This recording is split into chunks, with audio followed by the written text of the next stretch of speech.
सर्वेभ्यो नमो नमः। स्वागत है आप सभी का आज की कक्षा में। पंचमः पाठः सेवा ही परमो धर्मः। आज हम इस पाठ का अभ्यास कार्य करें। अत्र इदम अवधेयम, यहाँ यह समझिए। रासायनम इति शब्दः आयुर्वेद शास्त्रे औषधम इति अस्मिन् विषये प्रयुज्यते। रासायनम, रासायन, यह शब्द आयुर्वेद शास्त्र में औषधि इस विषय में प्रयुक्त होता है। कत्वतु प्रत्ययस्य प्रयोगः भूतकाले अर्थे अपि भवति। कत्वतु प्रत्यय का प्रयोग भूतकाल अर्थ में भी होता है। पट प्लस कत्वतु, तो पट एक धातु है, इसमें हम कत्वतु रूप प्रत्यय लगाएंगे तो बनेगा पठितवान। तो पुल्लिंग में वान और स्त्रीलिंग में वती, पठितवती। एक वचन पठितवान और बहुवचन में पठितवन्तः। स्त्रीलिंग में एक वचन में पठितवती, बहुवचन में पठितवत्यः। तो यह कुछ वाक्य बनाए हैं उदाहरण के साथ। सह पठितवान, वह पढ़ा। सा पठितवती, उसने पढ़ा। स्त्रीलिंग के लिए, यह पुल्लिंग के लिए। छात्रः पठितवान, छात्र पढ़ा। राधिका पठितवती, राधिका पढ़ी। छात्राः पठितवन्तः, तो छात्राः बहुवचन है तो इसलिए पठितवन्तः का प्रयोग करेंगे। छात्र पढ़े। बालिकाः पठितवत्यः, तो बालिका भी बहुवचन का रूप है, बालिकाएं पढ़ी। त्वं पठितवान, तो त्वं पठितवान, तुम पढ़े। त्वं पठितवती, तुम पढ़ी। अहम पठितवान, मैं पढ़ा। अहम पठितवती, मैंने पढ़ा। तो ये अहम स्त्रीलिंग के लिए आया है, यहाँ पे यह अहम पुल्लिंग के लिए आया है। अहम और त्वम अस्मद और युष्मद शब्द रूप जो है पुल्लिंग और स्त्रीलिंग के लिए समान चलते हैं। आगे चलते हैं। वयम अभ्यासम कुर्मः, हम अभ्यास करते हैं। पहला प्रश्न है अधोलिखितानां प्रश्नानां एक पदेन पदद्वयेन वा उत्तराणि लिखन्तु। नीचे दिए गए प्रश्नों के एक पद में अथवा दो पद में उत्तर लिखो। तो पहला प्रश्न है हमारे पास, कः प्रसिद्धः चिकित्सकः आसीत्। कौन प्रसिद्ध चिकित्सक था? तो कौन थे प्रसिद्ध चिकित्सक? नागार्जुनः, नागार्जुनः प्रसिद्धः चिकित्सकः आसीत्। अगला प्रश्न है अन्यस्मिन् दिवसे कौ आगतौ। अगले दिन कौन आए? तो कौन आए? द्वौ युवकौ, दो युवक आए। कः खिन्नः आसीत्, कौन दुखी था? द्वितीयः युवकः खिन्नः आसीत्, द्वितीय युवक दुखी था। रुग्णस्य परिस्थिति कथम आसीत्, रोगी की परिस्थिति कैसी थी? सोचनीय, रोगी की परिस्थिति सोचनीय थी। नागार्जुनः सहायक रूपेण के चितवान्, द्वितीयः युवकः। कान् विना चिकित्सकः न भवति, सेवा भावनां विना चिकित्सकः न भवति। नागार्जुनः युवकौ केन मार्गेण गन्तुं सूचितवान्, नागार्जुन ने युवकों को किस मार्ग से जाने के लिए कहा? राजमार्गेण, राजमार्ग से जाने के लिए कहा। अगले प्रश्न की ओर चलते हैं। अधोलिखितानां प्रश्नानां पूर्णवाक्येन उत्तरं लिखन्तु। नीचे दिए गए प्रश्नों के पूर्ण वाक्य में उत्तर लिखो। तो पहला प्रश्न है हमारे पास, अहोरात्रं नागार्जुनः कुत्र कार्यं करोति स्म। रात दिन नागार्जुन कहाँ कार्य करते थे? अहोरात्रं नागार्जुनः प्रयोगशालायां कार्यं करोति स्म। रात दिन नागार्जुन प्रयोगशाला में कार्य करते थे। अगला प्रश्न है नागार्जुनः महाराजं किं निवेदितवान्। नागार्जुन ने महाराज को क्या निवेदन किया?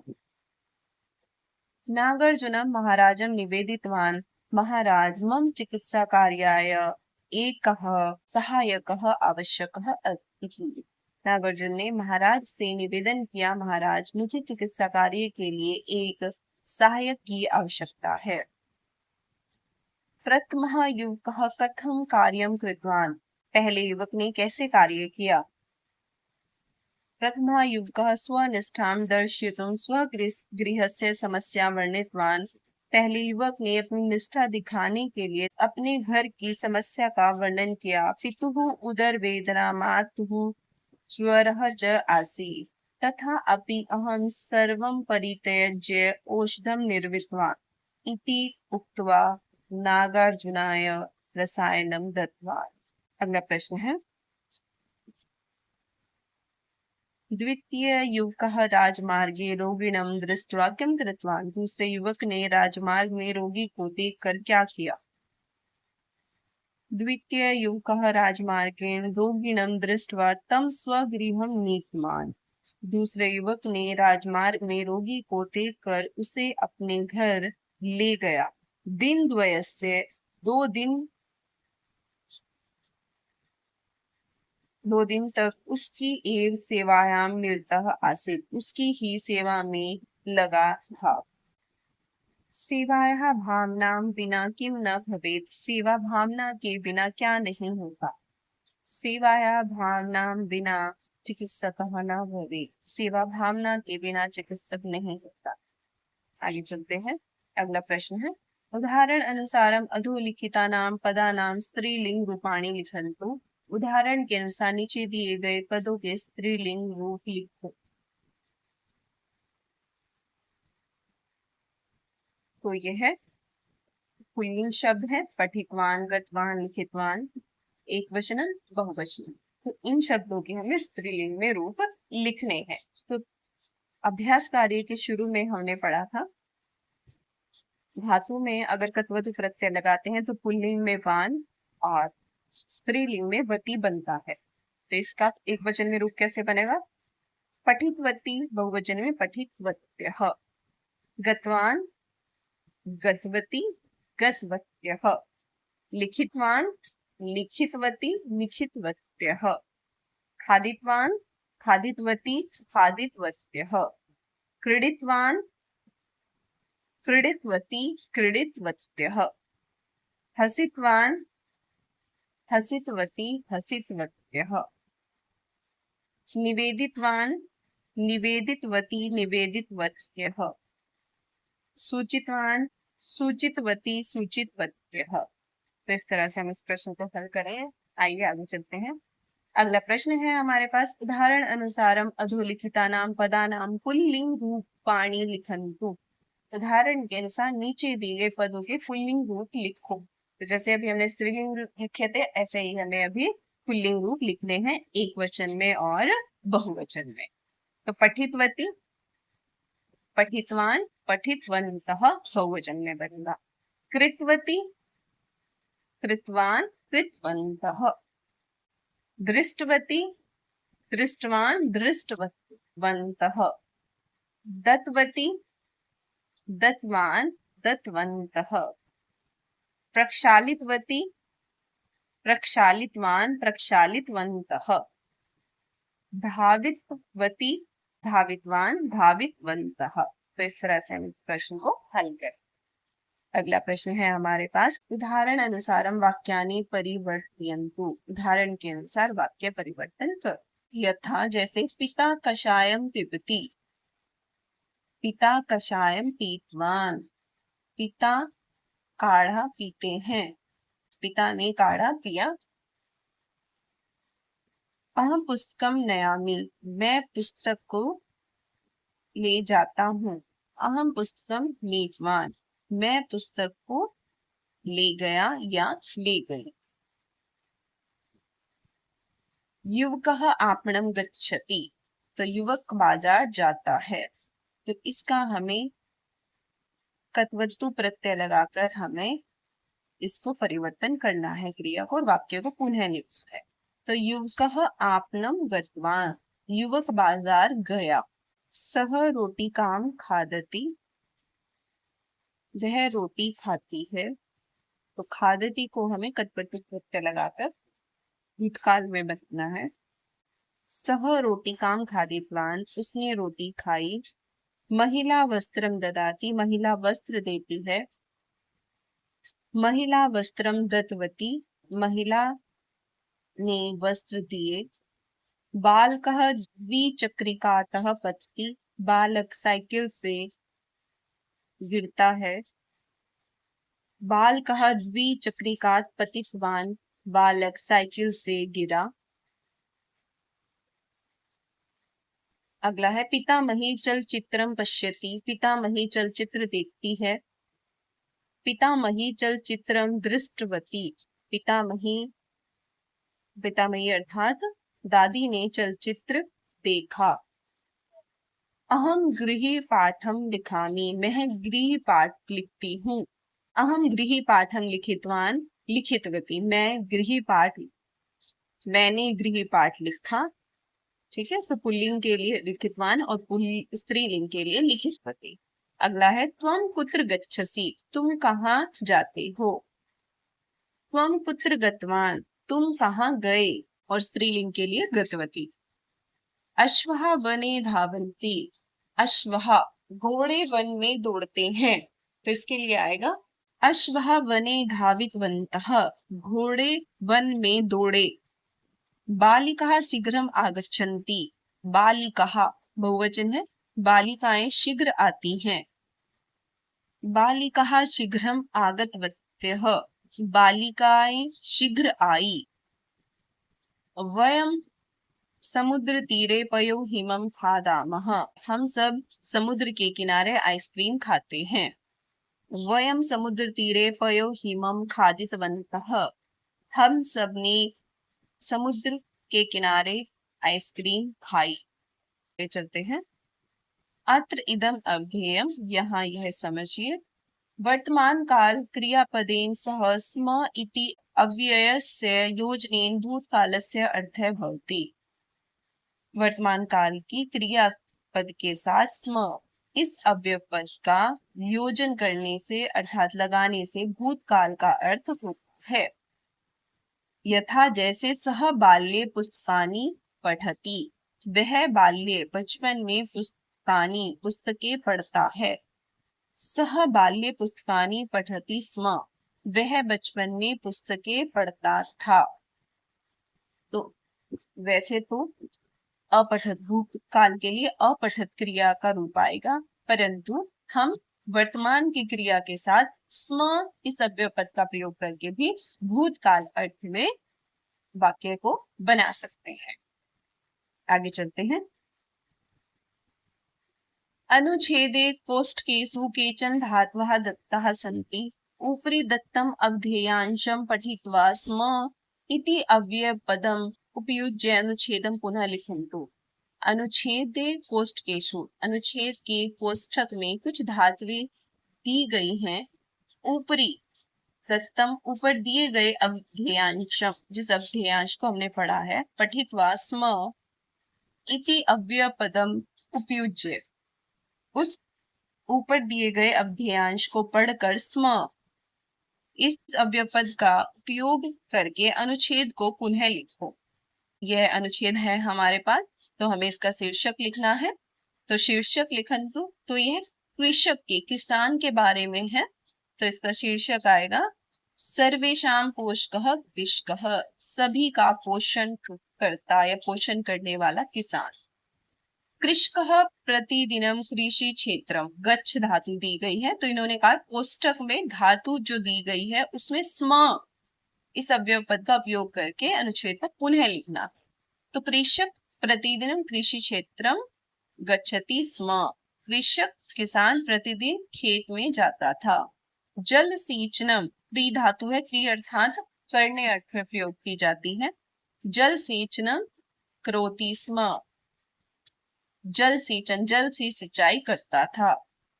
कीटानाम निवारणार्थम जैव औषधम स्थाप्य, स्थाप्य का क्या बनेगा, स्थाप्यति स्म, कीटों के निवारण के लिए जैव औषधि स्थापित करता था, या अर्थात जैव औषधि डालता था। सह कृषि कार्यम सम्यकम, ज्ञा धातु है, तो ज्ञा का अर्थ होता है जानना, तो क्या आएगा, जानती स्म, वह कृषि कार्य कृषि कार्य को सम्यक अच्छी तरह से जानता था। तो कृषि करने को वह अच्छे से जानता था। अतः इसलिए अन्य कृषक दूसरे कृषक संशयन कहते थे अपने संशय को। पृच्छ धातु है तो क्या बना इससे, पृच्छति स्म, पूछते थे। अन्य कृषक अपने संशय पूछते थे। सह स्वाभिमानी जीव अर्थात जीना, तो इसका बनेगा जीवति स्म, वह स्वाभिमान से जीता था। अतः अहम कृषकः भूमिपुत्रः इति सा अभिमानम, वद धातु है, वद अर्थात बोलना, वदति स्म, इसलिए मैं किसान भूमि का पुत्र हूँ, ऐसा अभिमान के साथ बोलता था। सह क्षेत्रे गोमयम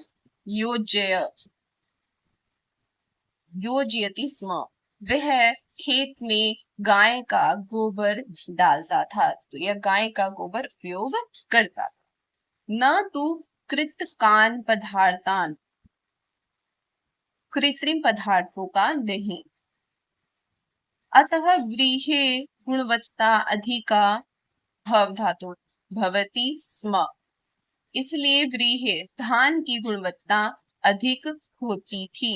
जनः जालपुट माध्यमेन तस्य तंडुलम, कृण धातु अर्थात खरीदना, कृणान्ति स्म, जनः लोग इंटरनेट के माध्यम से उसके चावल खरीदते थे।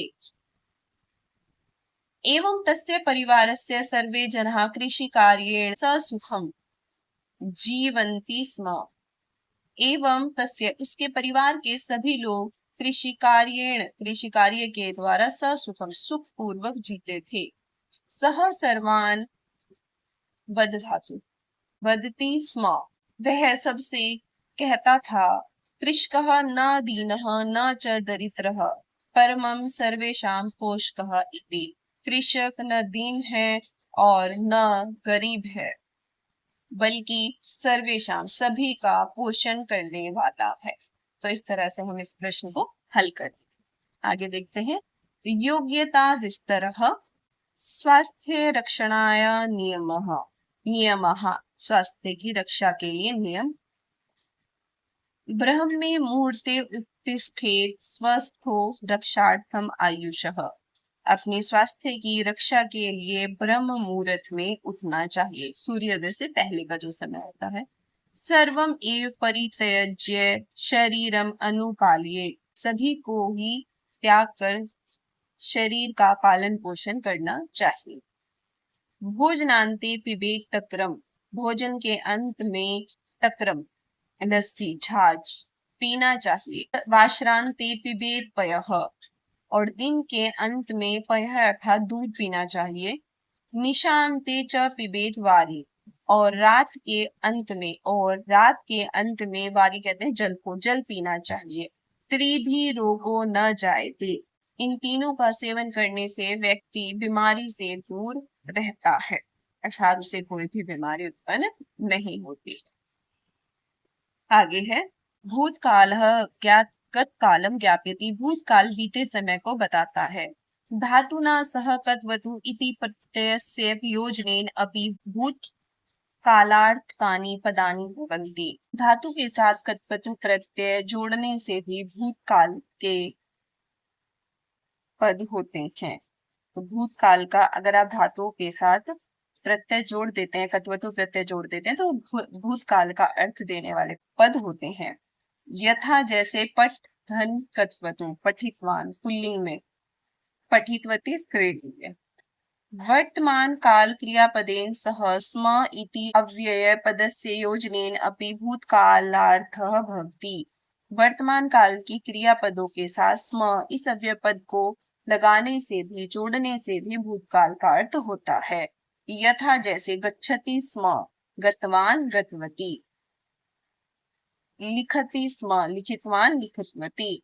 गच्छति स्म जाता था, गतवान गया, गतवती स्त्रीलिंग के लिए। लिखति स्म लिखता था, लिखितवान लिखा। आगे चलते हैं। तो यहाँ पे दी गई हैं धातुएं। ये लट लकार वर्तमान काल का रूप धातु का, लंग लकार भूतकाल का रूप, कत्वतु प्रत्यय का पुल्लिंग में रूप, कत्वतु प्रत्यय के साथ स्त्रीलिंग में रूप और स्म का प्रयोग करके भूतकाल अर्थ में। गम यह धातु है तो लट लकार में बनेगा गच्छति जाता है, लंग लकार में अगच्छत जाता था। कत्वतु प्रत्यय पुल्लिंग में गतवान गया, गतवती स्त्रीलिंग में गच्छति स्म जाता था। लिख लिखति अलिखत, लिखितवान लिखितवती लिखति स्म। गा गाना गायति अगायत, गीतवान गीतवती गायति स्म। तो आप भूतकाल अर्थ के लिए भूतकाल की क्रिया का प्रयोग कर सकते हैं। कत्वतु प्रत्यय लगाकर आप यह शब्द बना सकते हैं और वर्तमान की क्रिया के साथ स्म का प्रयोग करके भी भूतकाल अर्थ में प्रयोग कर सकते हैं। पा अर्थात पीना, पिबती अपिबत पीतवान पीतवती पिबती स्म। श्रु अर्थात सुनना, शृणोति अशृणोत श्रुतवान श्रुतवती शृणोति स्म। दा अर्थात देना, ददाति अददात दत्तवान दत्तवती ददाति स्म। ज्ञा अर्थात जानना, जानाति अजानात ज्ञातवान ज्ञातवती जानाति स्म। क्रि अर्थात करना, करोति अकरोत कृतवान कृतवती करोति स्म। दृश अर्थात देखना, पश्यति अपश्यत दृष्टवान दृष्टवती पश्यति स्म। स्था अर्थात ठहरना, तिष्ठति अतिष्ठत स्थितवान पुल्लिंग में स्थितवती स्त्रीलिंग में तिष्ठति स्म। प्रयोजना कार्यम परहितार्थम सेवारतानां प्रेरकानां महात्मानां जीवन संबंधां कथां संगृह्णन्तु। दूसरों के हित के लिए सेवारतानां सेवा में लगे हुए, प्रेरकानां प्रेरकों का, महात्मानां महात्माओं के जीवन से संबंधित कथाओं का संग्रह करो। अस्माकं समाजे कुटुम्बे वा सेवा कार्यं कुर्वन्तु जनद्वयस्य विवरणं लिखन्तु। हमारे समाज में कुटुंब या परिवार में सेवा कार्य में लगे हुए दो लोगों का विवरण लिखो। भवतां परिवेश विद्यमानानां आयुर्वेदीय सस्यानां पदार्थानां च नामानि लिखन्तु। आपके परिवेश में चारों ओर के वातावरण में विद्यमान आयुर्वेदीय पौधे और उनके नाम लिखो।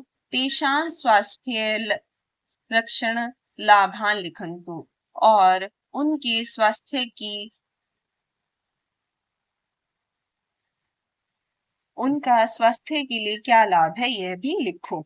यथा जैसे बिल्वम बेलपत्र जो होता है पाचन क्रिया वर्धते पाचन क्रिया को बढ़ाता है। लवंगम दंत समस्या कासाम च नास्यति। लवंगम अर्थात लौंग दांतों की समस्या और कीड़ों का नाश करती है। अधः कानिचन चित्राणि वाक्यानि च सन्ति। नीचे कुछ चित्र और वाक्य हैं। चित्राणि पश्यन्तु चित्र को देखो, वाक्यानि पठन्तु वाक्यों को पढ़ो। इदानीं उचितं वाक्यं चित्रेण सह योजयन्तु। उचित वाक्य को चित्रेण सह चित्र के साथ मिलाइए। पहला चित्र है हमारे पास, तो यहाँ पर एक बालिका है, एक बालक है और वो गृह कार्य कर रहे हैं। वाक्य देखते, धेनुर माता परम शिवा नित्यम माता पित्रोर सेवः। तो ये रोगा आतुराणाम उपचारः। गृह कार्येषु भगिन्या साहाय्यम परस्परम कार्य करने साहाय्यम।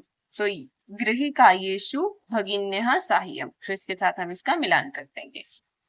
यहाँ पे सब मिलकर काम कर रहे हैं तो इसका मिलान होगा परस्परम कार्य करने साहाय्यम। इसका मिलान होगा नित्य माता पितृः सेवः, नित्यम माता पितृः सेवा। और इसका मिलान होगा धेनुर माता परम शिवा रोग आतुराणाम उपचारः। तो इस तरह से हम इस प्रश्न को हल करेंगे। इसी के साथ हमारी आज की कक्षा समाप्त होती है। धन्यवाद।